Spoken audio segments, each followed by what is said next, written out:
ગુજરાતના રાજકારણમાં બોટાદના કડદા કાંડે તાપમાન વધ્યું છે। આમ આદમી પાર્ટીના પ્રદેશ કાર્યાલય પર પહોંચતા જ નેતાઓ રાજુભાઈ કરપડા અને પ્રવીણ રામને પોલીસે ધરપકડ કરી લીધી છે। આ ઘટના બોટાદ મહાપંચાયતમાં થયેલા વિવાદ અને કડદા પ્રથા વિરુદ્ધના આંદોલનમાં બની છે, જેમાં આપના આ બંને નેતાઓ સહિત 85 લોકો વિરુદ્ધ એફઆઈઆર નોંધાઈ છે। મળતી માહિતી મુજબ ફરિયાદ નોંધાયા બાદ ભૂગર્ભમાં ઉતરેલા આ બંને નેતાઓ આજે બહાર આવ્યા અને પાર્ટી કાર્યાલય તરફ વળ્યા। તેઓએ અહીં પહોંચીને ખેડૂતોને આંદોલનને અટકાવ્યા વિના આગળ વધવાનો સંદેશ આપ્યો। ધરપકડ દરમિયાન તેઓએ જાહેરાત કરી કે જેલ જવું પડે તો પણ લડત ચાલુ રહેશે અને કડદા પ્રથા બંધ કરવા માટે ગાંધી ચિંધ્યા માર્ગ અપનાવશે અને આ ધરપકડથી આપનું આંદોલન વધુ તીવ્ર બન્યું છે। ખેડૂત સમુદાયમાં ગુસ્સો વધ્યો છે। પાર્ટીએ જણાવ્યું કે આ લડત ગાંધી ચિંધ્યા માર્ગે આગળ વધારવામાં આવશે, પરંતુ કડદા પ્રથા બંધ થાય ત્યાં સુધી ચાલુ રહેશે। Bureau report CN24 news.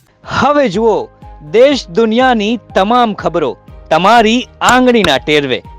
ઉઠાવો મોબાઈલ અને ગૂગલ પ્લે સ્ટોર પરથી ડાઉનલોડ કરો અમારી CN24 ન્યૂઝ મોબાઈલ એપ।